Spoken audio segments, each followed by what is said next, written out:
Welcome everyone, this is Alberto from the London Contemporary School of Piano, and today I'm going to talk to you about Chopin's Mazurkas in C# minor, Opus 41, number 4. This is a magnificent piece of music that I've been playing for many years, very close to my heart, and I hope today I'm going to be able to share this with you, some of its secrets, and hopefully, if you're a pianist, you will learn a few ways to make your playing more expressive, a few simple techniques and things to look out on a score that might inform the way you interpret it. And if you're a fan of our work at the London Contemporary School of Piano, head to our website, contemporaryschoolofpiano.com, and request for a free resources kit.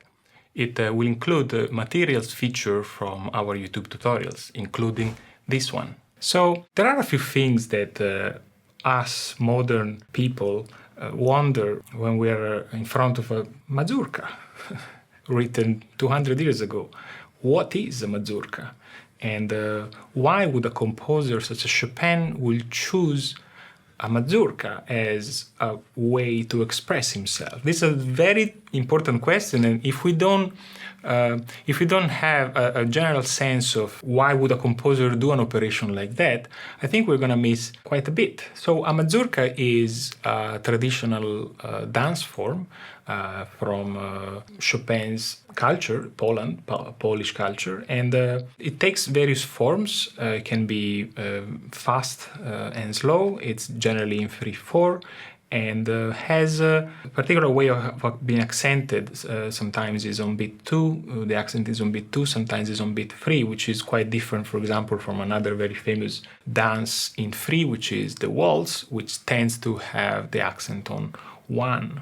It is characterized by lively rhythms, and it's meant to be danced socially. So one of the things that the mazurka represents is probably a symbol of cultural belonging, a symbol even of patriotism, something that Chopin felt very much during his time.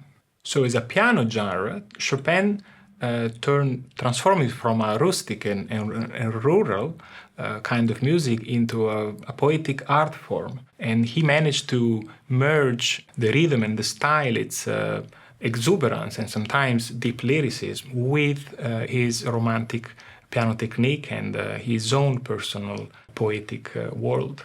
There are a few reasons why Chopin chose it as a way to express himself. It's a personal reasons, but also cultural reason. Certainly, as we said, the mazurka represented kind of a symbol of cultural identity and national identity.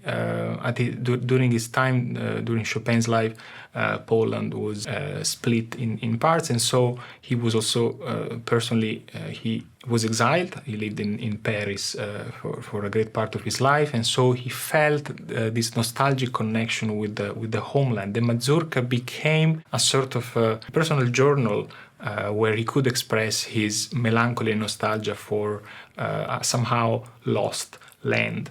Also, as a musical art form, the mazurka has a rhythmic flexibility, and its attachment, its connection with the rural folk music allowed modal inflections and sounds and harmonies that perhaps were not as classical as one would expect. And so this aspect became an opportunity for expressivity in Chopin, for Chopin. In short, we can say for Chopin, the mazurka became his own musical language of identity and intimacy. Okay, but let's dive into this particular mazurka. So this is in C# minor and starts like this.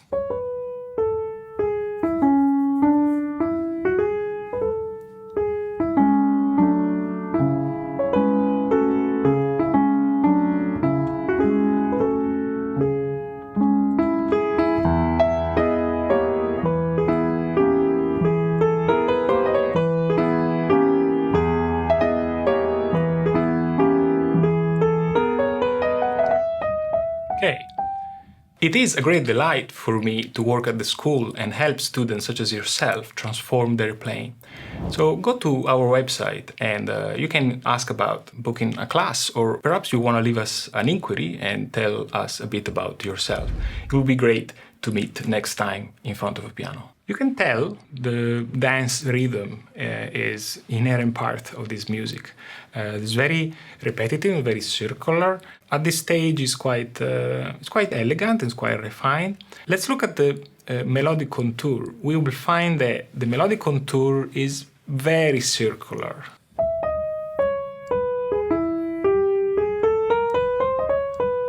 Up and down.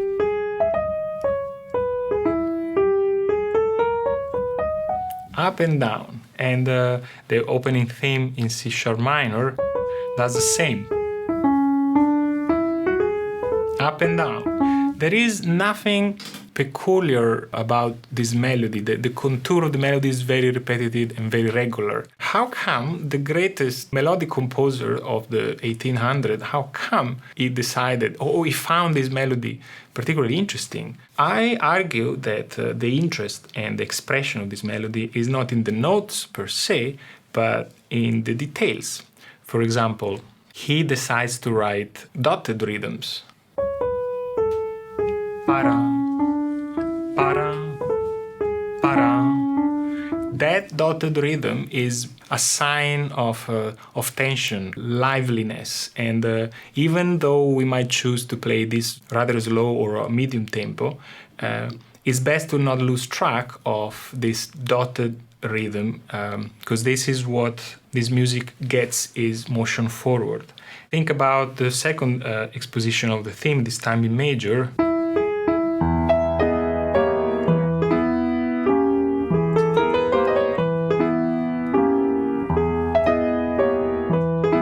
You can tell that the rhythm here is way more important than the actual notes. I am playing right now a bit freely the rhythm. It's not a metronomic 3/4, as you can tell, but notice how I'm trying to explore rhythmic variation, maybe anticipate a little bit the second beat.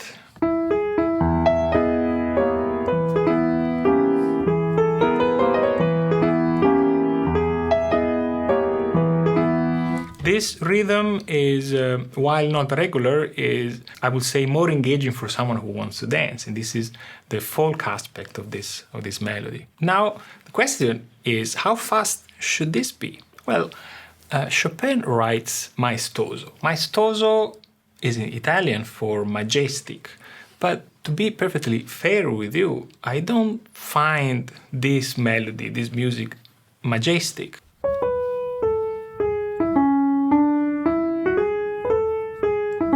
And if I were to look at my classical music experience, majestic will suggest something on the slower side.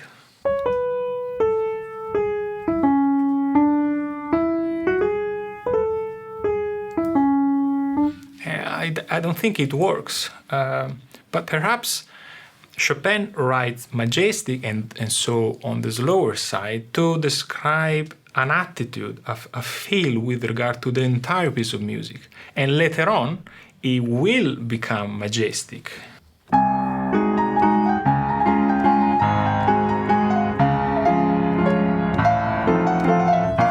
That's definitely a sign of majesty. But the question is still not answered. So should we go to the faster side of things or to the slower kind of thing? I argue that when the music is filled with details, we should probably slow it down. When the music is more linear, we should probably speed it up. In this opening page, I find a lot of details to take care of, rhythmical and harmonic details. So I'd rather hear them very neatly, very clearly, and therefore I will slow down. Take, for example, the major exposition of the theme.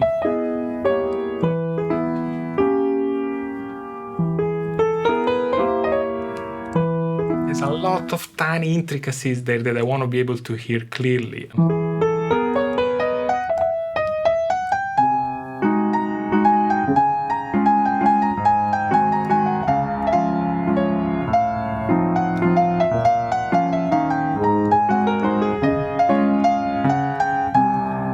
even here, I feel like the big dance has exploded now in my imagination. I hear a lot of people joining the dance, and so one will expect the music to move faster.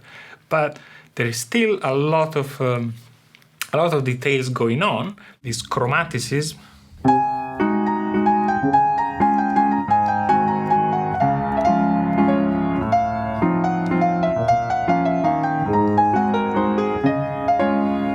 On top of which, I feel like if I hold the tempo back a little bit, I can hear more tension forward. I hear students, and sometimes I try it myself, students that in this stage, they go...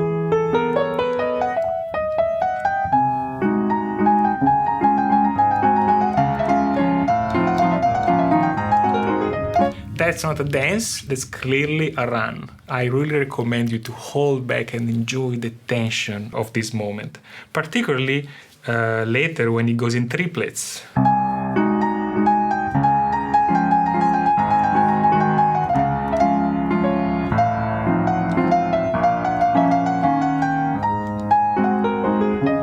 You can tell if the triplets is just super fast, we will fail to hear all of this tension forward. Now, we didn't say one of the great features of Chopin's style in writing.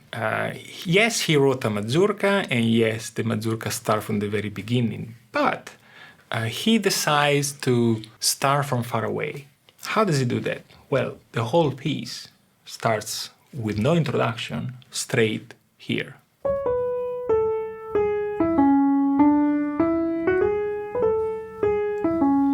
Isn't it like kind of a cinematic? You can tell this is music coming from far away. And now getting closer.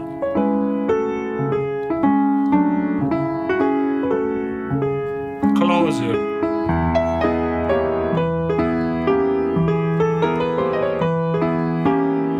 So the dynamic as well helps to feel ourselves slowly embraced by this dance that is getting closer and closer, and we feel more and more engaged. And a few bars later, then we are fully engaged into the dance. Isn't it a beautiful way to describe a motion? After this section of full dance, he decides to open another perfectly square 16-bar section, a more introspective moment.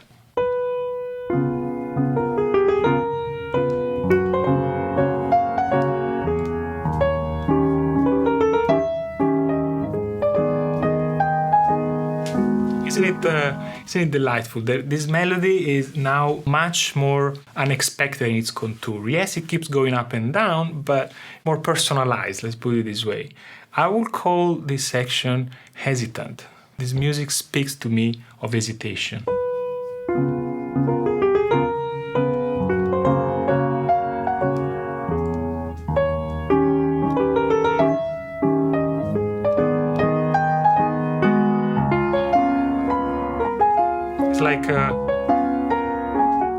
It's like I've been joining the dance, but now I've retracted a bit within myself and looking at the dance from afar as something that I feel I can no longer participate. That's very nostalgic, and it speaks about his relationship with this long lost, far away land. The reaction to this is another scene, maybe a personal scene, but the response to this sense of hesitancy and nostalgia is more of a resolutive type of feel.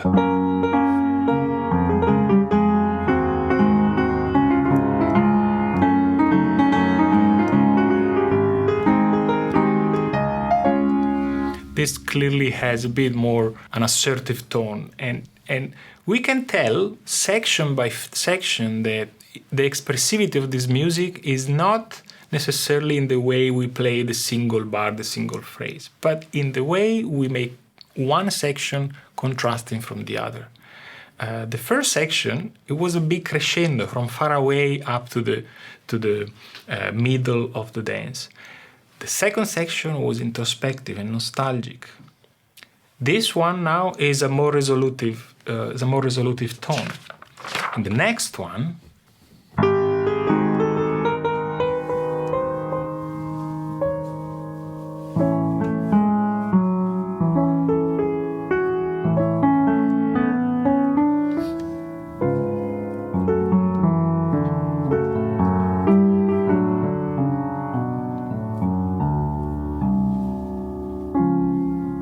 will call this section total suspension, up in the air. Sometimes we live in our memories, in our dreams, and Chopin in these 8 bars. By the way, this is the only section that lasts only 8 bars and is almost exactly in the middle of the entire piece. It's pretty telling how the middle of the piece is this kind of transformation, this moment of reckoning. The composer is living now completely in his own world of memories and dreams, and the total suspension is represented by this note.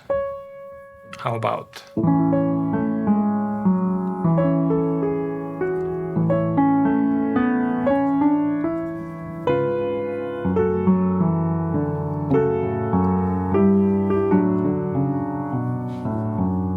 Isn't it perfect? Now, the next section is, guess what? The theme again, but now we are playful. We kind of have got through a journey. We can enjoy this memory of a dance with more playfulness and freedom. As a matter of fact, in the next theme, you will hear the circular melodic contour. You will hear less rhythmic details. The melody has become a bit more linear. As a result, I will be inclined to speed it up a little bit.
How glorious, isn't it? The final page, the final section of this mazurka is definitely majestic, very dramatic, and you can tell how he has combined everything, the personal, the patriotic, the nostalgic, the dramatic.